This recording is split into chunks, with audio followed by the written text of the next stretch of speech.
Today we're going to be learning how to make a rubbing plate using just plain old recyclable cardboard.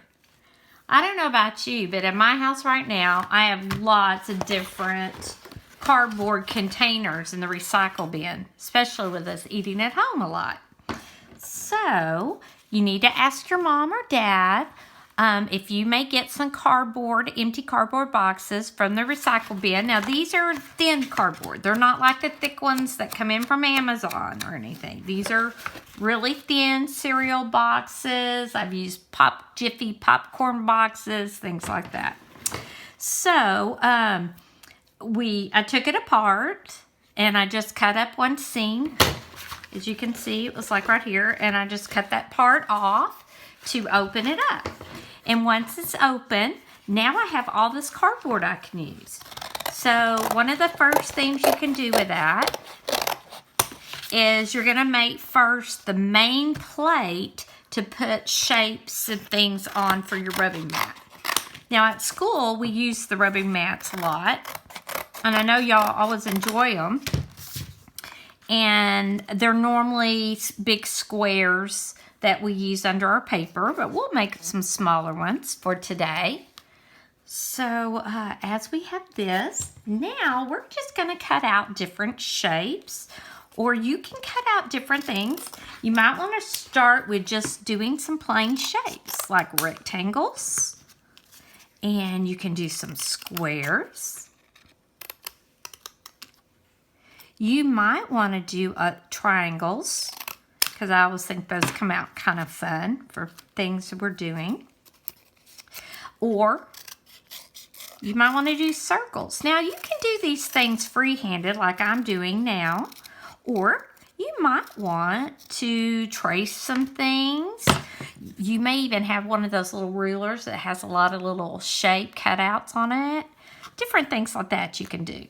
So let's take the ones we've been using here, and you can either use regular white glue or you can use a glue stick. I'm going to use my white glue. Now for my glue, I'm going to start taking and gluing my shapes onto the plain background plate. And I'm sure those probably aren't the easiest things, I wouldn't think, to see. And we're just going to keep adding them. Now I do want you to notice I am keeping some spaces in between, because if you put them too close together, what's going to happen is when we use them, you might not see all the shapes, since this is not a professional one like I purchased. This is one we're making. And you're probably seeing like I am, but I have some places that are sticking up a little bit here, and sometimes it just means I need more glue, or I need to spread my glue out a little bit better on the edges, because it is kind of treated on the other sides. And I imagine if I use this side instead, it would probably do a better job for me. Yeah, it does. It glues better on that side. Now, you're going to take and fill up your whole plate like this. And I've already done one. And it looks like this here. After that, and I let mine dry a little bit, but I didn't have to wait for it to dry completely, I'll be honest with you, just a little while. And you can put some plain copy paper or whatever mom and dad have available for you for using for drawing. And I do hold my paper on here.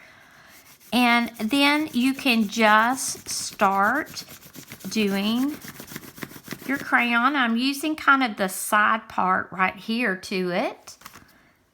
And you can change colors. I know at school a lot I have a bunch of crayons that we use that we actually take the papers off of them before and then do horizontal. You can do that also. And when you're done, here's one that I've already done. And you'll notice I used a lot of different colors from the rainbow. So you don't have to stop at shapes. You could make a picture. I would tell you I'm not so sure how good it would do if you did a lot of layers. So I would stick with just the one layer on the bottom and then the shape, just one layer on top of that. So I wouldn't do another one on top of that. So not a lot of overlapping. Okay? All right. I hope you have a great time with this. I can't wait to see some of your creativity. Feel free to email me with your pictures. Just Mom and Dad can find my email easily at school, and I'll put it out there to make sure they know where it is, and they can show me some of your fantastic artwork. All right, guys. Thanks, and until next week. Bye.